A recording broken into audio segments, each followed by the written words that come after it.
Hi welcome to press TV. ఈరోజు మనతో పాటు ప్రముఖ జ్యోతిష్య వాస్తు పండితులు నానాజీ పట్నాయక్ గారు మనతో ఉన్నారు. నమస్కారం గురువు గారు. శ్రీమాత్రే నమః. గురుగారు, మనకిప్పుడు భీష్మాష్టమి అని వస్తుంది మాఘమాసంలో.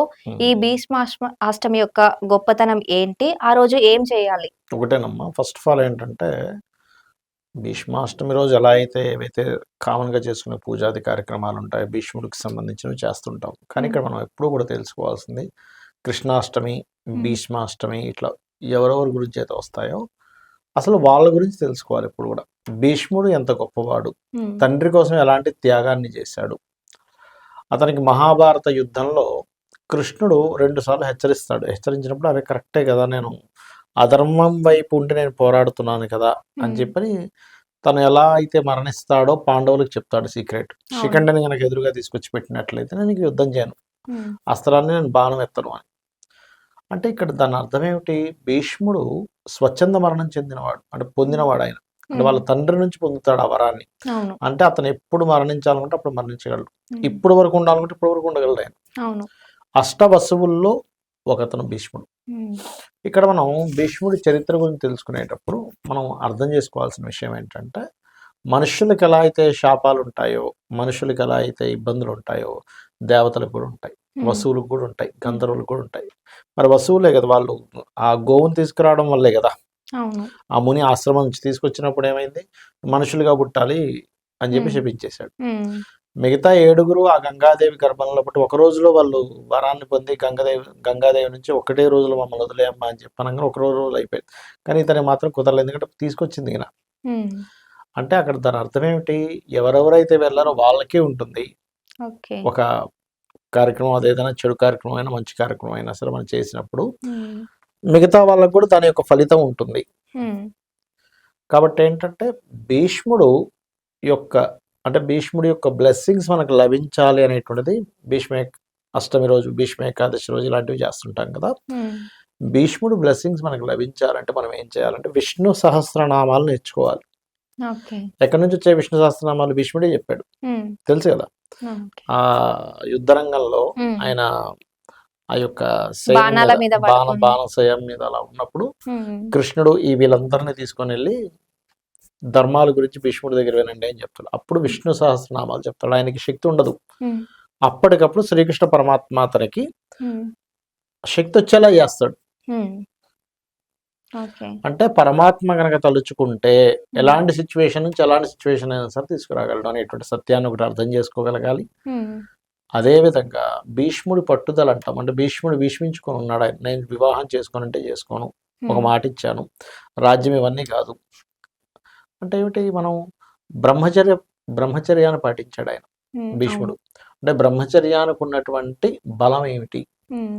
ఒక సత్యానికి కట్టుబడి ఉన్నప్పుడు ఉండేటువంటి బలం ఏమిటి? అసత్యం గొప్పదా, ధర్మం గొప్పదా? అంటే ధర్మం గొప్పదా, ధర్మంగా లేకుండా ఉండడం గొప్పదా? అంటే ధర్మం గొప్పదని చెప్పి మనకి రామాయణం మహాభారతాలు చెప్తూ ఉంటాయి. ఇవన్నీ మనం ఇవన్నీ అర్థం చేసుకోగలగాలి. భీష్మాష్టమి వస్తుందనగా ఏదో భీష్ముడికి సంబంధించి ఏదో చదివేసి ఏదో పులిహోర ఏదో పెట్టేసి మనం చేసి బయటికి వెళ్ళిపోతే అది కాదు. వాళ్ళని అర్థం చేసుకోవాలి. వాళ్ళ యొక్క ధర్మ ప్రవృత్తి ఎలా ఉండేది, వాళ్ళు మహాభారత రామాయణాలు మనకి ఎందుకు అందించారు మహర్షులు అంటే ధర్మంగా ఉన్నవాడికి ఎలాంటి గతులు చెందారు, అధర్మంగా ఉన్న వాళ్ళు ఎలా ఇబ్బంది పడ్డారు. మన కంటికి ఇప్పుడు మనకి సొసైటీలో కనిపిస్తూ ఉంటుంది, అబ్బా వాడు ఎంత చేస్తున్నా అసలు బాగానే ఉన్నాడు కదా అనిపిస్తుంది. ఇప్పుడు సిగరెట్ తాగుతూ ఉంటాడు, అప్పుడు ఇంకోటి సిగరెట్ తాగడు. సిగరెట్ తాగాడు బాగానే కనిపిస్తాడు అనుకోవచ్చు, కానీ ఒక 10 years ఆఫ్ స్పామ్లో ఒక చైన్ స్మోకర్కి ఏమవుతుంది, లోపల ఆ టైం రావాలిగా. టైం వచ్చినప్పుడు లోపల ఆర్గన్స్ అనేవి పాడైపోయి ఉంటాయి. బాగానే ఉన్నాడు కదా అని రోజు చూస్తూ బాగానే ఉన్నాడు అంటే దానికంటే ఒక టైం రావాలి కదా. అట్లాగే ధర్మాన్ని పాటించే వ్యక్తికి అధర్మాన్ని పాటించే వ్యక్తికి కూడా మనకి ఏం చెప్తుంది అంటే శాస్త్రము పుణ్యము పాపము, ధర్మం వల్ల పుణ్యము, అధర్మం వల్ల పాపాన్ని మూటగట్టుకుంటుంటాం. ఆ పుణ్య పాపాలు ఎలా వస్తాయి అంటే పరోపకారం పుణ్యం. నీకు వీలైతే ఉపకారం చేయవడికైనా మాట సాయం చేస్తావో, లేకపోతే ఒక ధైర్యం చెప్తావో, లేకపోతే రూపాయి ఇస్తావో, భోజనానికి డబ్బులు ఇస్తావో, ఏదో చేయి. పరపీడనం పాపం. ఇంకోటి మీద నువ్వు ఇవాళ రేపు సొసైటీలో ఏమైపోయాయంటే చాడీలు చెప్పుకోవడం ఎక్కువైపోయింది. మనం ఏ తప్పు చెప్పినా పక్కనోడు పోయి ఇంకోటి ఏదో చెప్తా ఉంటాడు, వాడు అలా అంటా వీడు ఇలా అంట, దాంట్లో ఆనందం పొందుతూ ఉంటుంటాడు. అది కనుక ఒకసారి అలవాటు అయిపోయిందంటే గాసిప్స్ చెప్పడం అంత దారిద్రం మరొకటి ఉండదు. గాసిప్స్ ఎప్పుడైనా మనం నేర్చుకున్నాం అనుకోండి, హ్మ్. మూడో వాడి గురించి మనం మాట్లాడుతున్నాం అనుకోండి, దానంత దరిద్రం మరొకటి ఉండదు. మనిషికి దరిద్రం ఎప్పుడు పడుతుందంటే గాసిప్స్ వల్ల పడుతూ ఉంటుంది. ఓకే. అయితే దారిద్రాన్ని తొలగించేటువంటి శక్తి విష్ణు సహస్రనామానికి ఉంటుంది. హ్మ్. మిస్కమ్యూనికేషన్స్ అవుతున్నాయి ఎవరికైనా, ఇద్దరు వ్యక్తుల మధ్యన విష్ణు సహస్రనామాలు వింటూ ఉండండి, క్లియర్ అయిపోతుంది. హ్మ్. అలాగే లలితలో కూడా ఒక నామం ఉంటుంది. ఓం కర్పూర వీటికామోద సమాకర్ష దిగంతరాయ నమః. ఈ నామాన్ని ఎవరైనా కానీ నిత్యము పఠిస్తుంటే ఏమవుతుందంటే, కొంతమంది చూడండి కొన్ని ఇళ్లలో వాళ్ళు ఏం మాట్లాడినా తప్పు పడుతుంటాం మనం. అవును. నేను ఏం మాట్లాడినా భయం వేస్తుందండి, నోరు మూసుకొని కూర్చున్నా అంటుంటాం. హ్మ్. ఎందుకు అంటే ఆ వాక్కు స్థానము అంటారు, అంటే 2వ స్థానం 3వ స్థానం పాడైతే గనక వారికి ఆ ఆ అలా వాళ్ళు ఏం మాట్లాడినా సరే అవతల వాళ్ళు ఊరుకో నువ్వు, హ్మ్. మేము మాట్లాడుకో, ఇట్లాంటివి ఎదురవుతూ ఉంటాయి. పాపం వాళ్ళకి చాలా మదన పడుతూ ఉంటారు. అవును. ఇది ఎవరైతే ఈ నామాన్ని చేస్తారో మెచ్చుకుంటారు. హ్మ్. వాళ్ళు మాట్లాడుతుంటే, అబ్బాయి ఏం భలే చెప్పారండి, ఒక జోకేసినా నవ్వుతారు. వాళ్ళ హ్మ్. టైం బాగాలేదనుకోండి, జోకేసినా కూడా మనం అవమానాలు పాలవ్వాల్సి వస్తుంటుంది. ఏంటి హ్మ్. నువ్వు సిచ్యువేషన్ ఏంటి, నువ్వేం మాట్లాడుతున్నావు అంటారు. హ్మ్. అలా ఏంటంటే భీష్ముడు ఎంత ధర్మంగా బ్రతికాడు, భీష్ముడు ఎలాంటి త్యాగాలు చేశాడు.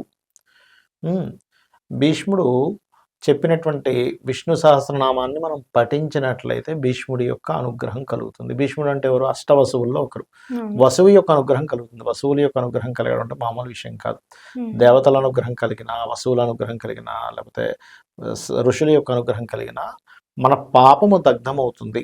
మన హ్మ్. గండాలు అంటారు చూసారా, అవును. ఎవరో ఏదో రక్షించారండి. ఒక ఒక మనకు ఒక్కోసారి యూట్యూబ్లో కొడితే వస్తుంది, ఏదో తెల్లటి కిరణంలా వచ్చి ఇలా తప్పించినట్టు అయింది అంటుంటారు. హ్మ్. కొన్ని వీడియోస్లో ఉంటుంది చూడండి. అవును. అరే ఏంటి అలా ఇలా తప్పింది అంటాను చూసారా. హ్మ్. వీళ్ళందరూ కూడా అలాగా మనకి అటువంటి సిచ్యువేషన్స్ తప్పించేటువంటి శక్తి కలిగిన వాళ్ళు వీళ్ళందరూ కూడా.